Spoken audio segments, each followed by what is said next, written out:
Welcome back, everyone, to the American Civil War Museum's Homefront Education Series, where we bring the stories of the Civil War and of our collection straight to you at home. Now, we are here in Richmond in the White House of the Confederacy, one of the 3 locations owned and operated by the American Civil War Museum. And we are joined by Anna Edwards from our Visitor Engagement Department, and we are talking about the enslaved workers who were here at the house during the time that Jefferson Davis and his wife Farina and their 5 children lived in this building. And we're here on the 2nd floor as well. Downstairs is very public, it's very austere, if you will. It's very well decorated, but upstairs is where the family's private life is happening. No, that's right. That's exactly right. Downstairs is formal. You might get guests, but up here, once you reach the 2nd floor, this is when you know that you are entering the private realm of the house. So we have the master bedroom, we have the nursery, we have Davis's office, which was a sitting room that he converted. And from here, we can think about the upstairs. We don't take guests up there, but we do know that the 3rd floor was added just before the Civil War in order to add bedrooms to the house. Right. So now we've got a 3-story house that is able to accommodate a lot of guests, and they do in fact have a lot of guests. I mean, the house itself, of course, goes through several phases. First, starting out as a 2-story building with a basement, passing through the hands of 4 different men before giving to Lewis Crenshaw, who does add that 3rd story. That's right. And those 5 separate rooms that were up there, those 5 guest rooms, apartments as they called them in the day, is that where we think maybe enslaved people were sleeping as well? It's a good question, because, where did they sleep? The 10 to 15 or so people who worked in the house, right, at the same time that the family lived here, means there were a lot of people in the house. So where are they moving around? Where are they sleeping? And so the 3rd floor becomes one of those places. We suspect that certainly the housekeeper most likely would have had her room upstairs. Mary Amelia, she's an Irish woman. She is, of course, obviously free, but she's hired by Mrs. Davis in '61. She's here for the whole 4 years of the war. We're pretty sure she's going to get a room up there, probably because she's required pretty much 24/7. She's in charge. She's second in command to Mrs. Davis, right? But in terms of the enslaved staff who are resident here, nobody wrote it down. Mrs. Davis wasn't that kind of person. So we have to sort of guess based on common practices. So maybe there was additional space on that 3rd floor to quarter people who were enslaved and working here.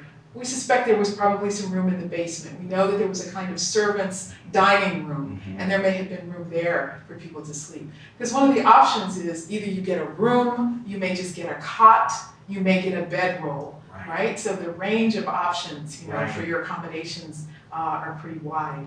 We also know that there was a kitchen building. So from here, we're looking towards the servant staircase, and that takes you outside, to the door outside the building. Across the way is the kitchen. The kitchen was known as a lofted building, so there's probably room for sleeping there. And there were additional buildings around the property that we do know were used for quarters for people. Of course. But that 2-story brick kitchen is one of those things that we know in the city of Richmond especially, there were definitely the areas where enslaved people would sleep above there too. So all of those options are there. And of course the kitchen is a very important place with the cook that we know worked here as well, who was an enslaved woman, but then just as a transition space, because it was that lower level. It was right there along with the basement. So you're cooking the food, you're bringing it into the basement, setting it up, and then bringing it up those private staircases to the dining room as well. That's right.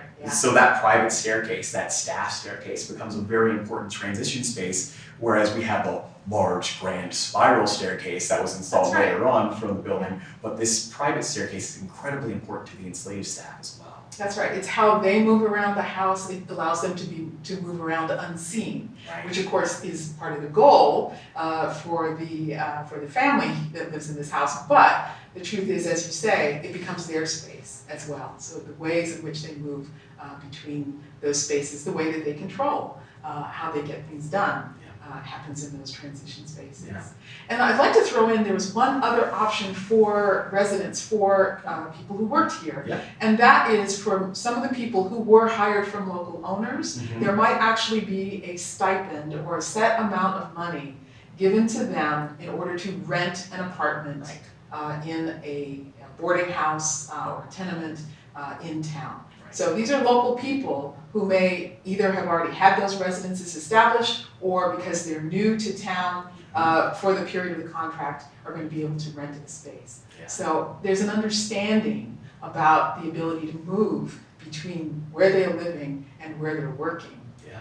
That is, that also tells you that that pass that Henry has to carry applies in most circumstances, but there are going to be times when people are accustomed to the routines, and so you may not actually have to always carry a pass. Right. Well, that's incredible. And I'm going to say that, as we've explored a lot of these spaces now, we're going to be able to see a lot.